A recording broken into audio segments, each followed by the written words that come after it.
আজকে আমি রান্না করব মাছের মাথা দিয়ে মুগ ডাল। 150 গ্রাম মুগ ডাল আছে। ডালটা একটু ভেজে তারপরে সিদ্ধ করব। মুগ ডাল তো ওর জন্য একটু ভেজে নিচ্ছি।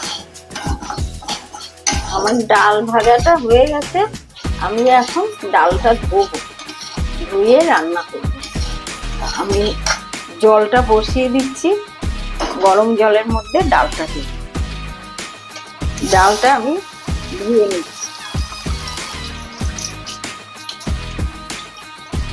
জলটা গরম হয়ে গেছে, ডালটা দিয়ে দিচ্ছি। ডালে একটুখানি নুন দেবো, তাহলে ডালটা তাড়াতাড়ি সিদ্ধ হয়ে যাবে। আমার ডালটা সিদ্ধ হতে থাকুক, আমি এখন আমার অন্য কাজগুলো সেরে ফেলি। মাছের মাথা আমি এখন নুন হলুদ দিয়ে মাখবো, মেখে ভাজবো। কড়াইতে তেল দিচ্ছি। তেলটা গরম হয়ে গেছে, আমি এখন মাথাগুলো দিই। মাথাগুলো দিয়ে দিচ্ছি। রুই মাছের মাথা।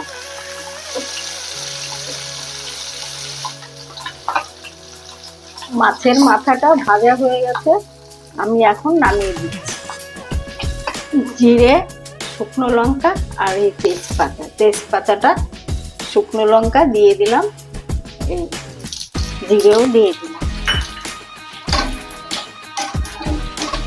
আমি এখন আদা দিচ্ছি। এই আদাটা দিলাম।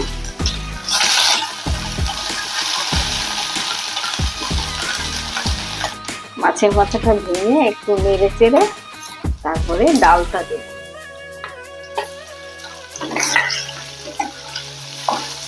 ডালটা আমার সিদ্ধ হয়ে গেছে, এই ডালটা দিয়ে দিচ্ছি।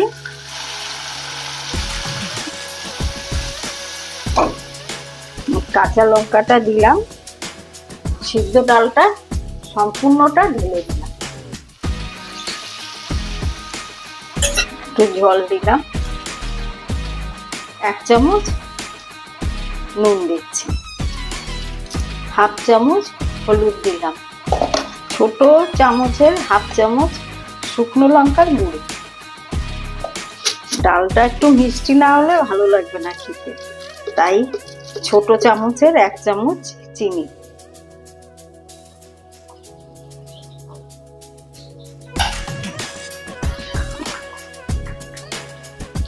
ডালটা ভালো করে ফুটছে, আমি এখন একটু ভাজা জিরে গুঁড়ো দেবো। ছোট চামচের 1 চামচ। অল্প একটু গরম মশলা গুঁড়ো। আমার ডালটা প্রায় হয়ে গেছে।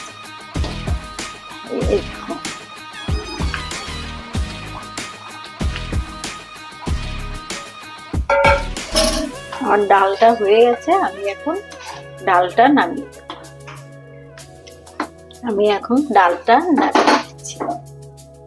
মাছের মাথার ডাল হয়ে গেছে, আমি এইবারে একটু ভাজা জিরের গুঁড়ো উপর থেকে ছড়িয়ে দেবো, তাহলে ডালটা খেতে খুব স্বাদ লাগবে।